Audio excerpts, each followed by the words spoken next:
Welcome to the Season 1 recap of Proud Product Peeps. I'm your host, Hip Santa, or also known as Justin Hannafin.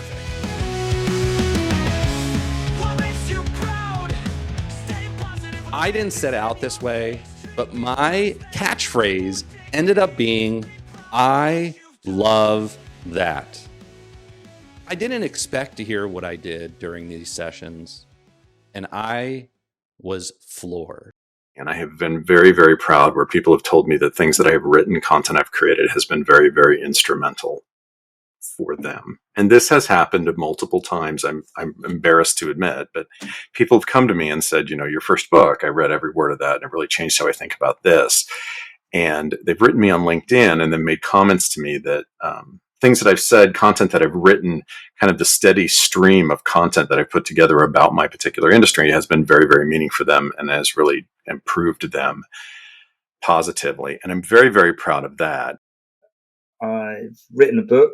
I've written 2 books, and I'm a member of an organization called the Magic Circle. That was a proud moment for me.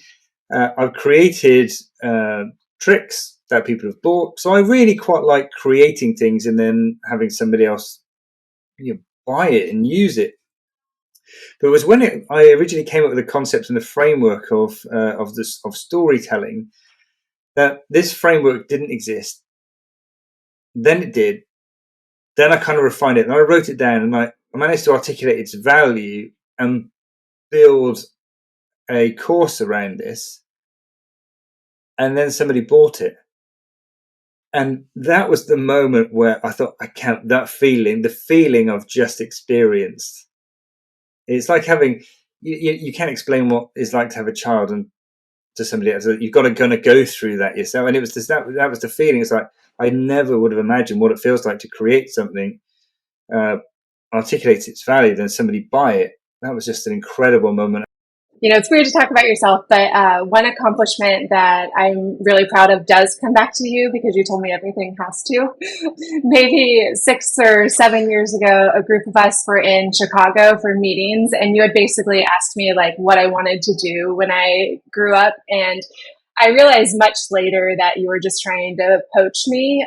Don't tell Rachel. But I had sent you a 5,000 word essay about everything I wanted to do. And one of the things that I included was to write a book for our customer conference. And recently I was able to co-author a book. We had it available at our industry event, HR Tech, and then coming up into our customer and partner conference, it was going to be on all 1,000 seats in the general session area. And I was going to send you a picture. I made it happen. I was so excited. I guess I feel proud when I know that someone of discerning taste or critical opinions gives me a compliment or says this was something that was, something that made their life somehow better or easier. Maybe as a customer, a user of a product that I've worked on. And so I guess I like a lot of those sort of micro moments add up to being something that proud of something that me and my team have built. I love that. I truly do. All right, next up are Christine and Evan talking through why they're so proud of starting a company. That I am a co-founder of the WIT Network. I'm currently serve as the CEO. The WIT Network is a global nonprofit organization dedicated to supporting women in technology. And what's fascinating is that all of those skills and the experiences that I learned through QTS, I'm now applying as the leader of the WIT Network. And so what started out as a passion project, building out communities of women around the world to come together, now elevated that to an actual full-blown company, an organization that is providing corporate memberships to technology companies, educational opportunities for women to build skills, global network. We have over 14,000 women around the world who participate in the network. And, we're just doing our part to try to help change the world, a little bit by giving women access to the skills that they need to help get promoted The thing that comes to mind right now is the thing that I'm in the midst of, and have been for the last 4 years, which is the company that I have built and that I am building, co-building with my business partner. But really, I have learned with all of the people that have hopped on board the pirate ship, as we sometimes call it. And I'm just coming back from a founders conference, and so maybe I've got this kind of framework on the mind, but um, I'm grateful that my wonderful business partner, Steve Hirsch, and I, who we left the company we were both working at 4 years ago with way less of a plan than people gave us credit for at the time. I've learned later on, people said, "Oh, you guys must have been planning this for months or maybe even years." And I think I kind of dodged the question at the time because I think, from company conception to legal reality, it was like 6 weeks. Because we started on January 1st, 2021. But the idea was probably an overly simplified one, which is we were working in PR and strategic communications at WPP. So the sort of the grand old kind of old world version of those jobs. And we had this idea that the best projects were ones where everybody either had the qualifications to do all three things at once, which is talk to the press, get coverage, media relations, come up with strategy, and then write the content. And most of the time you need at least three different people to do those things, sometimes three different teams of people. And there was this subset of people that were either crazy enough to believe they could do those things, or had actually, could really sort of hand off work to each other. And we thought, what if we just built a company of only that kind of person? Again, either somebody who has those qualifications or has the self-confidence to just sort of force the issue and do a good job anyway. And I think we underestimated how hard it was going to be to find people who were either able to do that or excited about doing that. But I think we've managed to do it. Next up are three individuals who talk through why they're most proud of their own career transformation: Joachim, Laura, and Mark. So from my perspective, what I'm proud of is maybe, like you mentioned, is actually managing to get through this transformation that you talk about, and also moving from kind of an introvert kind of developer role where you focus on small tangible deliverables that build up to greater whole, to then moving into product management, facing customers, facing product needs and all those bits. But yeah, just I pride myself on keeping up with the trends and just making sure that I'm on top of whatever kind of thought leadership is out there that portrays companies and products in the best way that they can be and meets audiences halfway with their pain points. And so it's like, here's your pain point, here's our solution. When I was at Optimizely, doing product strategy work, and one of the big tasks was acquiring Welcome Software. I also did some M&A at Sitecore as well, and to me that is what I feel most suited towards, and also what I was proudest of, because in both the case of Optimizely acquiring Welcome and Sitecore acquiring Style Labs, there was a lot of moving pieces to that acquisition, right? And it's like, you're trying to fill portfolio gaps, and you're trying to look at corporate culture, and you're trying to look at architectural compatibility, and you're trying to look at, what additional opportunities this will fill. And I think, to go back to the Optimizely example and Welcome Software, like that acquisition allowed Optimizely to really position themselves pretty differently as being something that's very marketing focused, very focused on content creators. And this, we were trying to fill that gap a little bit on the product side as far as content authoring experiences, and then that opportunity to acquire a content marketing platform came along, and it made a lot of sense. And going through that process was, I think, a lot of work. And there's a lot to it, but ultimately I think you and I and the rest of the team can be pretty proud in that that was, I think, a pretty transformative acquisition for the company. All right. Thank you so much. I truly appreciate and love that. Next up are Karen, Mike, Evan, and Julian talking through why they're so proud of helping others.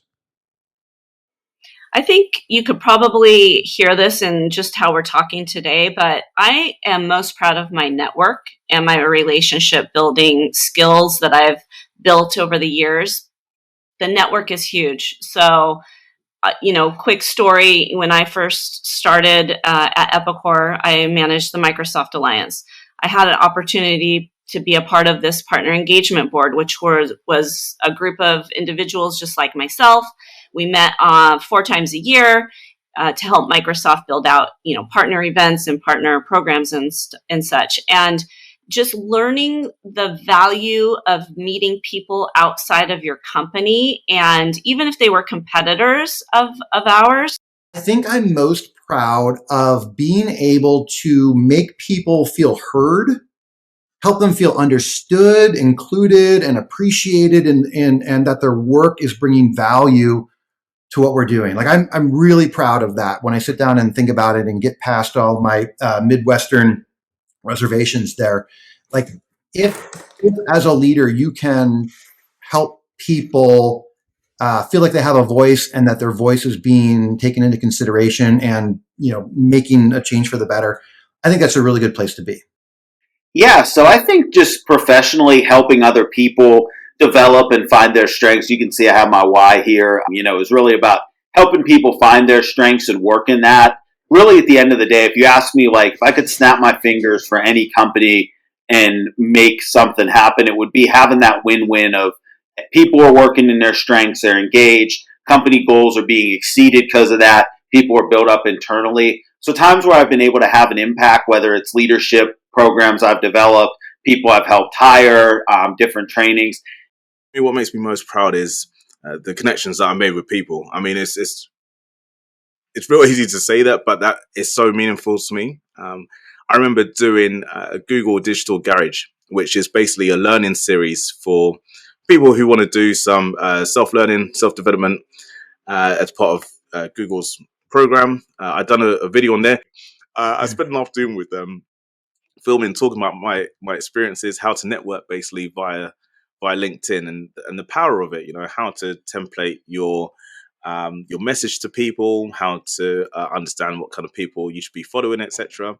Anyway, on the back of that, what I'm most proud of is that I still have people, even though we filmed that nearly 5-6 years ago, I still have people to this day hitting me up saying, "Wow, thank you so much for your contribution to that course. You really helped me on my journey to finding this role that I'm in now." People from all around the world.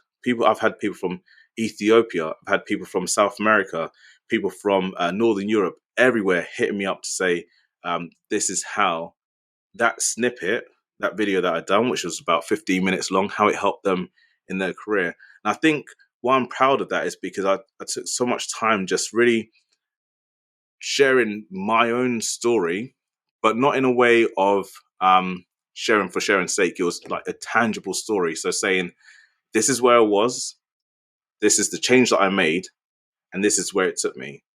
And left it down to the audience for them to decide, okay, how can I blueprint his story? How can I make it really relevant for me? How can I make it resonate to my own journey that I'm going through right now? So whether it was people who were already in a role that they were already successful and happy in, always people who were looking for the next role. I love that. It's truly an honor to help others. That's what I'm most proud of, too. My tree of individuals who have gone on to do better things with their careers and continuing to help others. Last up are Chris and Gabe talking about why they're most proud of adhering to their own personal integrity. I feel like the trust that these organizations either give to me personally or give to our organization is something I'm unbelievably proud of. And when I ask why we win deals, Like last week, I was meeting with a client for dinner, and I asked, why did you pick us? And I said, before you do it, I'm going to write down on the napkin. We're at dinner. I just had a pen. I wrote on a napkin, folded in half, and I slid it across the table. I'm like, don't open it until you're done. And every one of them had some variation of like, I don't know, you made us really feel really comfortable. Really felt like we could trust what you're saying. And they open the napkin and it says trust, and then everybody has a good laugh about it. I could say that, I'm proud that, I found the one in my life. It's my wife, but that's too sappy. So honestly, I think what I'm most proud of is that being in tech sales and being in my personal life, when I come across a roadblock or something that can prevent progress, my personality never changes. Whether I'm at the top of the hill or I'm struggling to get to the top of the hill, like I keep maintaining a sense of the integrity that I want to have in all good and bad situations. All right, that's a recap from season 1. Hip Santa here, signing out, wanting to thank all of my 15 guests for being truly inspiring. Selfishly, it helped me at a point where I needed to build up my own confidence and self-esteem, and hearing these amazing stories where there's positivity and there is so much to be proud of. Look out for season 2. It's right around the corner. It's already underway. I have amazing and well-known guests lined up to talk about what they are most proud of.